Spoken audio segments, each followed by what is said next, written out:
Welcome to the Croodscast. This is my new podcast where I will be talking about the Croods and nothing but the Croods. If this is your first foray into the cave, if you will, of this franchise, allow me to give a quick synopsis. Wikipedia defines the Croods as a 2013 American computer-animated adventure comedy film produced by DreamWorks Animation and distributed by 20th Century Fox. But that's not what the Croods is. To define this film as just a product of machinery and corporations is limiting. It's embarrassing. Let me explain.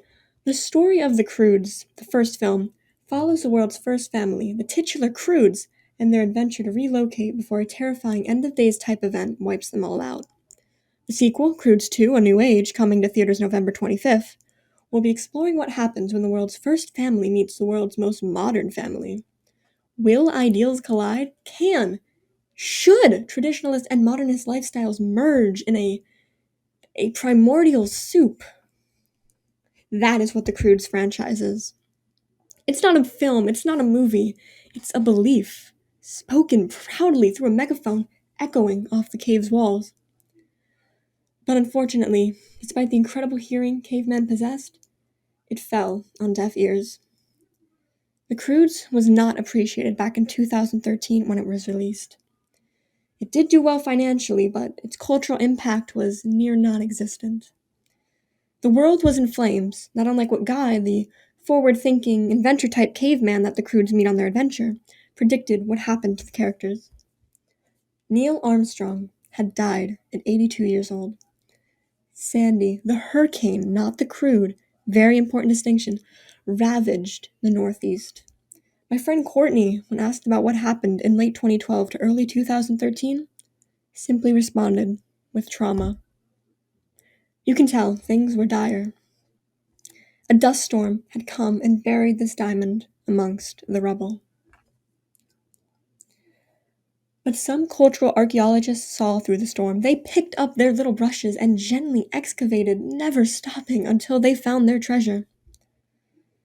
During my research, I found an article by Karina Lawson, who described her experience with the Croods. I would like to share it with you, so lend me your ears as I take you through 9 reasons to see the Croods.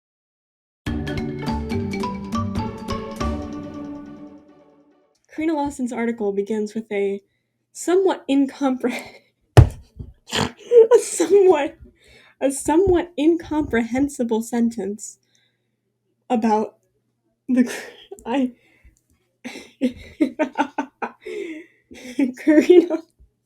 Karina Lawson's article about the Croods. Karina, what are you fucking doing to me? Karina Lawson's article begins with a somewhat incomprehensible sentence. For the last decade, it's been Pixar has been the first name in For the last decade, it's been Pixar has been the first name in qualify among animated films. I'm sure she was still lost in the sensory daze that the Croods gives you. The first time you see the Croods, it does sort of alter your brain chemistry. It does make things a little bit incomprehensible. It's an anesthesia of sorts. She continues, but with How to Train Your Dragon and now the Croods, that might just be changing. I attended a preview screening of the Croods with few expectations and one prejudice. I'm not a big fan of caveman movies. As we all know, caveman movies is a very big genre in film. I don't know how she survived not liking caveman movies. She continues, this movie seemed to also revolve around the physical comedy, and I'm also not big on that. You may be thinking, why are you reading this article if she doesn't like the Croods? Here's where you're wrong. Here's where the tone here changes. Karina Lawson states, I loved this movie. The Croods, which will be released on March 22nd, keep in mind this is about the first film. Croods 2 will be released on November 25th. Please do not get that mixed up, please.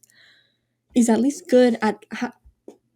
She really makes a lot of typos that make me think I'm having a stroke. But I know it's not her fault, it's the Croods. The Croods, which will be released March 22nd, is at least as good at How to Train Your Dragon. It has enough action to keep even younger children's attention and a great deal of heart. Here are 9 reasons why it's so good. This is where the countdown begins, so please focus all your attention right now onto the Croodscast. Number 1, a woman drives the story. Eep is a girl boss, I will admit that. Let's see what she has to say. Pixar's Brave received a great deal of attention for its female lead, Merida. But Eep of the Croods is just as strong a character, though the emphasis is more on the father-daughter relationship rather than the mother-daughter bonding of Brave. And Emma Stone is terrific as Eep. I will agree with her on that one.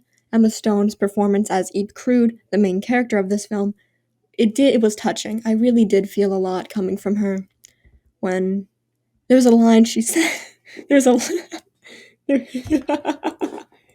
there, there was a line she said.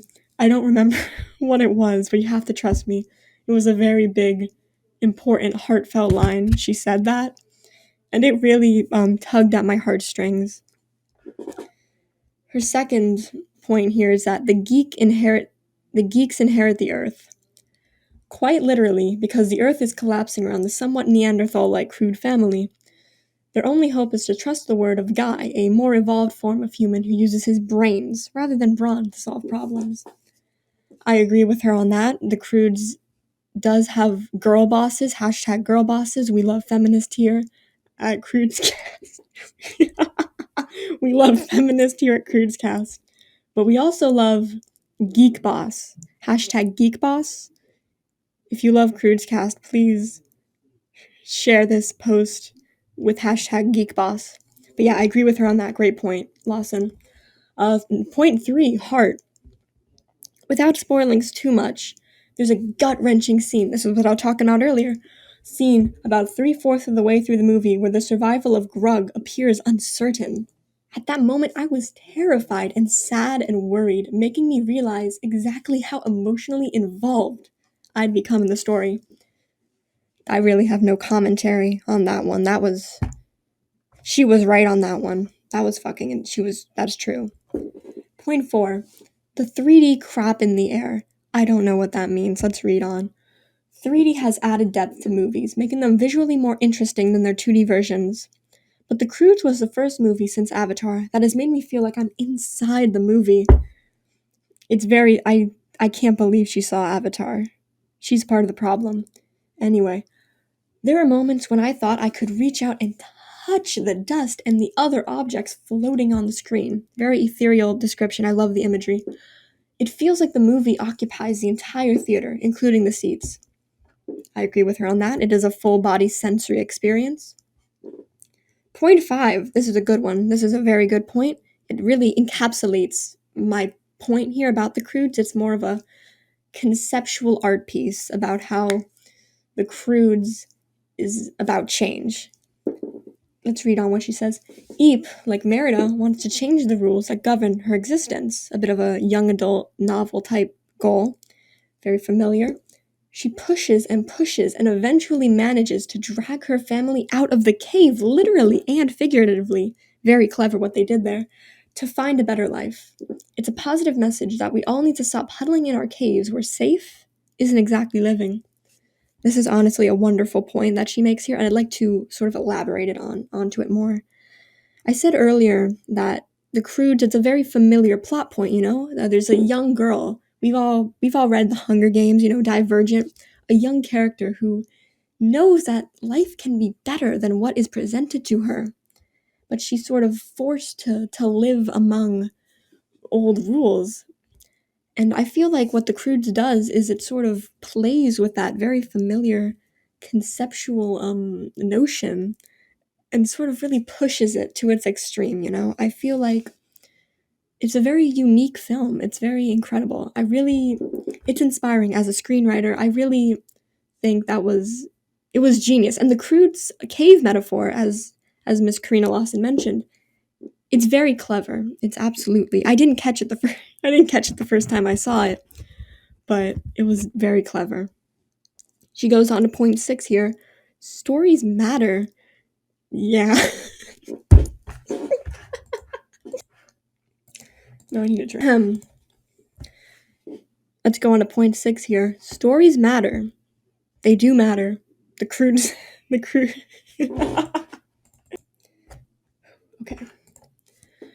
Let's get on to point 6 here. Stories matter. They do matter. The Croods is a story, and it does matter. Karina Lawson says, Grug tells his family a bedtime story each night, and as the world around him changes, so does the story, especially once Guy begins adding his spin to the tales. I do love a good spin. The stories are a way each one of them deals with change. That is another incredible aspect about the Croods. It enforces good, healthy coping mechanisms, you know? I feel like a lot of people, especially today, they could really learn to sort of take a story and sort of project onto it. I guess that's the right terminology. To project onto a story and sort of understand it in a critical sense and sort of just cope, cope alongside your favorite characters. I do that a lot with the Croods. So this point is very poignant, I think. I really agree with it. That was a great point. Point 7, the Macarnivore. I don't know what that is. Oh, that's the Macarnivore? That's okay, never mind. I know what that is. It's a creature in the Croods. It existed. I know on IMDb it says that it doesn't exist. It exists. I know it does. I have not fallen in love with an animated animal this much since Maximus and Tangled. And I didn't want a Maximus plushie because he's a horse, but I want him a carnivore. Apparently, however, getting plushies made is not so easy, as companies are leery of taking chances on a new line based on a movie that's unfamiliar property. DreamWorks Animation did provide a plushie of Belt, the sloth-like creature who gets the movie's best lines. It's nice, but not the same. I really don't know why she included that in this article. That really has nothing to do with anything. It really is disrespectful to the Croods that she managed to limit down to 9 reasons to see the Croods when I could sit here and make a whole podcast about why to see the Croods. And she wastes a slot on just something stupid like that is really... No disrespect to Miss Karina Lawson, but I mean... That was really... I didn't like that she did that. Anyway, we'll move on from that. That really pissed me off. Okay, 8. The father is partially right. Okay, I think that's enough of this article. I feel like her first points were pretty good. We don't need to keep doing that. Let's okay.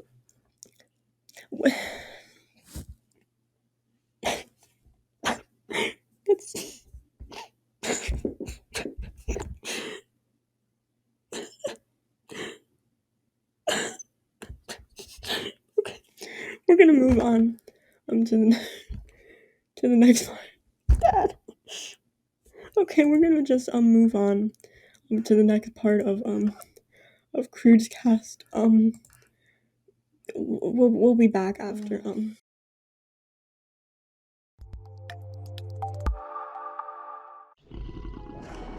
My name's Eep. Big it stop. It's news. And we're the world's first family, the Croods.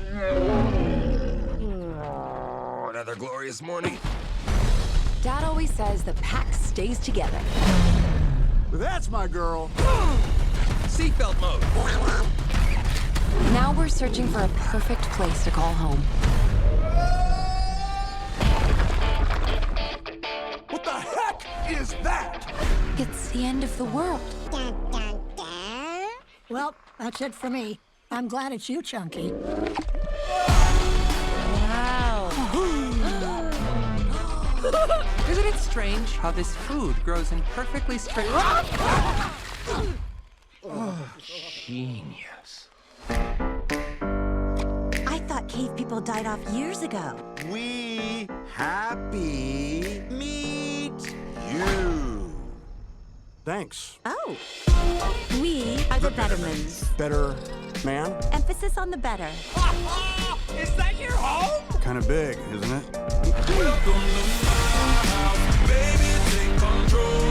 Hey, girl. Another teenage girl. Yeah? A girl. Friend! I've never had a girlfriend before. Me either.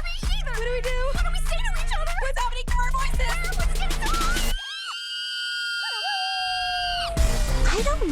cave people belong in a modern world. What's your problem, big guy? This place is changing everyone. Guy? And we really need to limit Thunk's window time. Not now, Douglas. The birds are on. In my day, we didn't stare at birds. We fought them. Let me live my life. Whoa, what's that? It's just a scar. Every mark is an adventure. And my dad doesn't even know about this one. Whoa, peanut toe. You're not allowed outside the wall? Nope. This farm is like your cave. You're just like me. I feel like taking chances. You see that wall? Yeah. You want to jump in? Yeah. No! We'll be back before anyone knows. Like when I close my eyes, don't even care if anyone sees me dance. You took Dawn for a joyride. The Bettermans built the wall for a reason. That's not good. The only way to survive is if the pack stays together. In such a dangerous world, I worry about my family too. What's that? Kill circle. Today is a good day to die! Hey, everyone, you'll never guess what I found out! Sorry, honey. We thought you were a predator trying to kill us. No, never apologize for an effective kill circle. Hold on, stop. You accessorize with a sloth? I accessorize with a sloth. This is built. Mine's Sash. Ooh la la!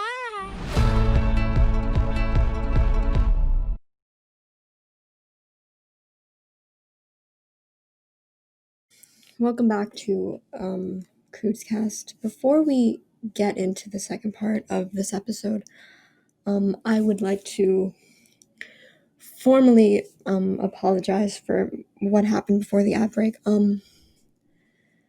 I was overcome with a mix of emotions. I'm very passionate about the Croods, so I was enraged at first at Lawson's article, wasted my breath and my time with her paragraph regarding the Macarnivore. I really thought that was incredibly disrespectful to not just the filmmakers, but the Croods themselves. To make a whole point in your article about how the carnivore, the natural enemy of the Croods, is ranked above the emotional core of the film, it really made me upset. So I will apologize for that. I am a professional. The Croodscast is meant to be an educational, very professional, safe space for Croods fans and Croods enthusiasts and cavemen themselves, the cavemen that exist among us today. So I'm sorry for that. I will apologize for letting the anger get the best of me. I tried to forgive, and Grug Crood knows, he fucking knows I tried to forget, but I really couldn't. That anger sort of stewed inside of me for a little bit. And when I saw the following point about fathers being partially correct, it struck a personal nerve with me. The anger and the extreme sadness overtook me for a minute. So I'm sorry. I will not let that happen again. I know Croods is a very emotional experience, but I need to sort of do better. I need to learn from Uga Crood, who is very tame and sort of very calm and in touch with herself. I need to learn from her. I'm sorry. But I do think this whole scenario is a good segue into what I'd like to talk about next, and that is the profound emotion of the Croods, the whole Croods franchise. I feel like it's not talked about enough, the raw emotions that the Croods makes you feel.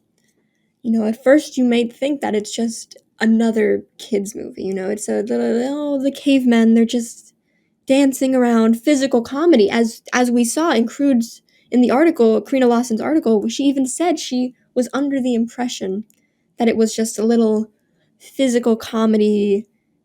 I feel like no matter what struggles you have gone through in your life, no matter where you come from, no matter what you have had to deal with, you will be able to find comfort in the Croods, and most likely Croods 2, A New Age, coming to theaters November 25th, 2020. It will save cinema, and most likely it will save Cine-U.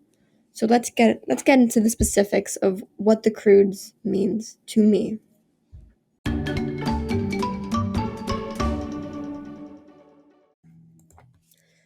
If you've seen the Croods, you'd know that one of the core messages is togetherness.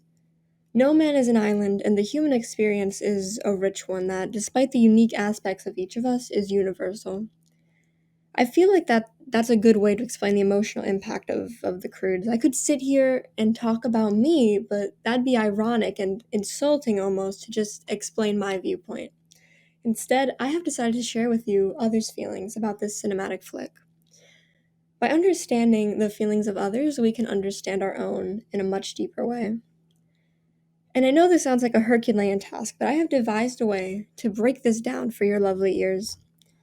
In my opinion, the best way to analyze this movie's emotional impact is under the various lenses of love in a philosophical sense. It may sound anal, but I'm sure as we walk down this path, you and I, you will understand. I will make you understand the Croods. Our first review here is from Katerina Efremova on Google Reviews. She says that the film is incredible. What a fabulous movie. I really loved how the movie was focusing more on bringing others together than blowing them up. Developing more meaning in movies makes the audience think about their own lives, which is a very, very powerful concept.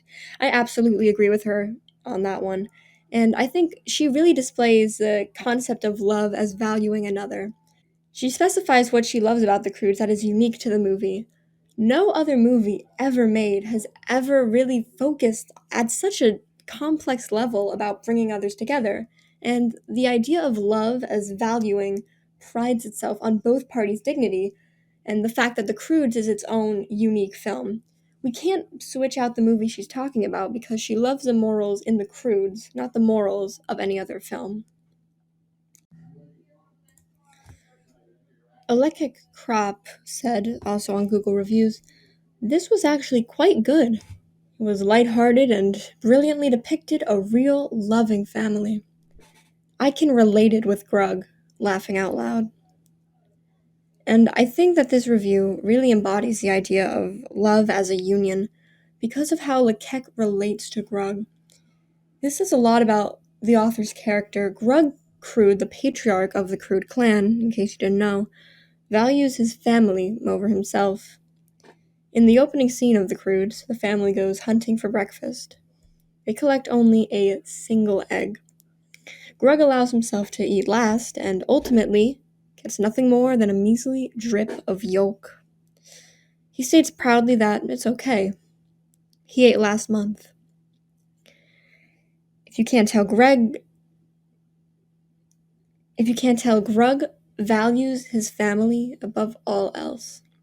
Love as a union is embracing the we that comes with a relationship, and it absolutely applies to familial ones. The way that this reviewer, that the Lekek, talks about how the Croods family really shows that above all else, their favorite aspect of the film is the way that it showed the importance of we rather than the importance of each and every individual Crood. This review comes from Metacritic from Moviegoer14. They say, "The Croods is a cheer-up, insightful animation that will please die-hard animation fans, family, but mainly kids. It has some great messages about family and life that will please and comfort families. Despite that, The Croods is a good family animation." Now, the love Moviegoer 14 expresses is a selfless one. They don't consider what will please them, they mention what others will love about the film. It will please die-hard animation fans, but not them. It will please kids, but not them. It will please families, but not Moviegoer 14. This type of love, this love as robust concern, is as an appreciation of what the other brings to the table, regardless of how it can be used by you. And there's something admirable about that, in my opinion. This next review is from Hackmew36, again on Metacritic. He has to say that this may not be the first or second best animation that I have ever seen, but the movie is good, it makes us laugh and happy.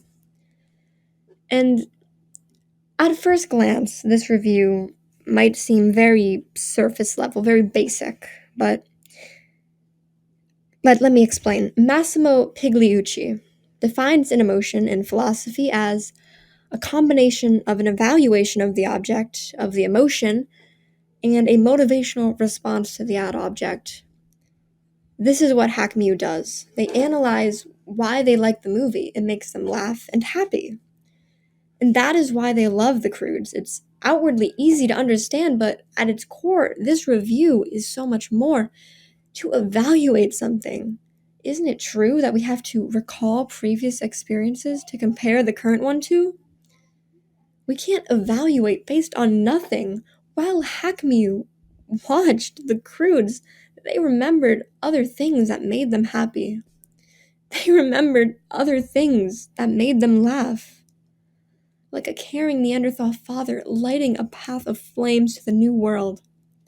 The Croods guided Hackmew to their past and reignited their love for not just the Croods, for cinema, for life, their love for themselves. There's something so incredibly personal and pure that it's an understatement to say that this review is perfect. But there's one more review I'd like to share with you all. Here, this one comes from Google Reviews, from Alana Guardapi. This is a 4-star review, keep that in mind. All they have to say is, "Hi guys, not much to say, except for the fact that Kit Kat bars are out of stock. This is redonk." This review is so simple, it's an incredible thing. There's no mention of the film at all. I don't know if you caught that, but there's no mention of Eep Crood, of Grug Crood, of Guy Crood, Belt Crood. They don't even mention Sandy Crood, my favorite Crood, the baby Crood. The best Crood of all. They don't even mention a single Crood. They just talk about an experience they had that happened in the vicinity of the theater. There wasn't even any Kit Kat bars, and despite this, the review is a 4-star one, an overall positive experience. This form of love is so simple. It's love as a feeling, not an emotion, a feeling. There's no complex analysis to be had. There's no evaluation. There's no specific reason to even value the Croods. Alana just likes it. But why? What drives a person to just feel love as a feeling? I don't think we'll ever know, but we can make guesses. Is it something modern? Is it something scientific? Is it a tap on the limbic system by some extraplanar entity we'll never know? Or is it a primordial urge left inside us over the years to guide us down the trail of compassion, the compassion we need to protect our fellow cavemen? Is that it? Is that love? The feeling of love? We can't know. Isn't that incredible? Isn't that redonk? I think it's about time to wrap up this episode of Croodscast. Thank you for listening and for joining me on this journey. I appreciate it. And if there's anything to take away from this episode, I hope that it's you need to see The Croods to a New Age in AMC theaters November 25th, 2020. As the lovable mascot of the Croods, Belt, would say, it's the end. Ba, ba, ba. He says that. It's his catchphrase. Thank you.